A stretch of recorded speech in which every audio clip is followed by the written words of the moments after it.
Salom խոսաթողշուն, ջիբհա իմինա խաթը խաբար ասայ։ Էշիդը գրուպը terroristun canazan Azerbaycanı ko ba Türkiye vıgandaben. Zina çandun canaza çı eşidə qrupu terroristun ko ki Qarabağı cangda kışta binba ba Azerbaycanı ıştanaparına ba Türkiye vıgandaben. Türkiye co qrupun ko ham canazan dılanda hespin. Nezbadı sanafar Qarabağı cangda Türkiye tarafı ba Azerbaycan umabin ki umum çı eşidə qrupu terroristun ko bin.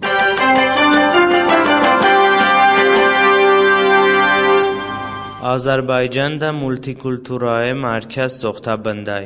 Azerbaycan بعد 25 سال پیانداشه خلقان رو مدنیه ورا بساخته اما چه مرکزون ساخته که بانه حکومت اشتا ادامون رو چه مرکزون یولیاتی رو تبلیغ کرده. نمایندن که خلق اوون هیچ زندانین و هیچ وقت خلقان مدنیه گردمونون اندچیانین اسد آذربایجان حکومت چاون کو پیاشه ماتخا خلقون طرفو قرهباغ جنگ بارنده بایانت بدن. تولش طرفو این نفر کولاتونش به حامیدوو نوم چه دولت طرفو نماینده نوابای. پارس بمانده که حامیدوو تولش کم مدنیه مرکز کو ساچن بای. بوچی تولش یاگانه یولا مدنیه مرکز کو آذربایجانده هیچ کی دولت طرفو دعوت بانی. Azerbaycan hakimiyet اشتن باشتنی خلقون طرفو گابجنده.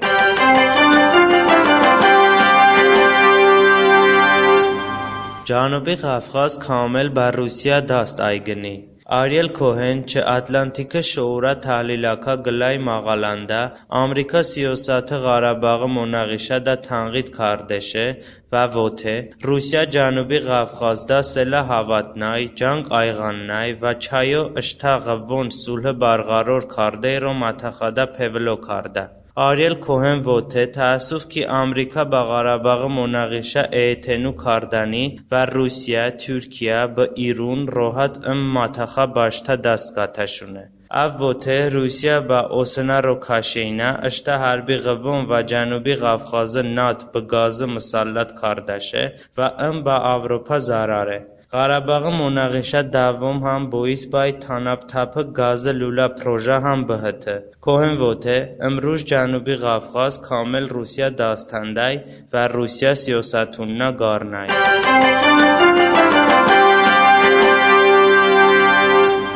ایران پرزیدنت آذربایجان کو پیاشه قرهباغ جنگ کانو بنا. دکتر حسن روحانی ایران پرزیدنت استانبول ویندمونده با ایلهام علیوه قرهباغ جنگ بارنده گابجاشه. آفچه علیوه کو پیاشه قرهباغ جنگ کانو بنا و نه هشت جو کشورون حربی قوم با متخدشون. دکتر حسن روحانی ووته قرهباغ مناقشه با پیا با مذاکره اساس حل ببو تا با جنگ بهونه تروریستی گروپون با متخن نوون.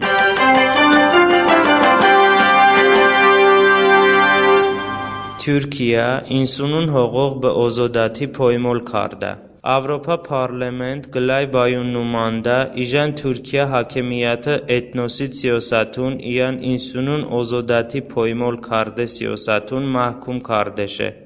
bayun numada umay Türkiye اشتا مخالفون به ژورنالیستون سرکوب زندون iyan terör kardı ki insanın hüququ arışnay. Zine hem Türkiye'de Selahaddin Demirtaş, Türkiye Halkın Demokrata Partiya yolu ro cinayet mahkama oldu. Demirtaş barı müdafiə Qarabağ ateşbası ko muhakime binday.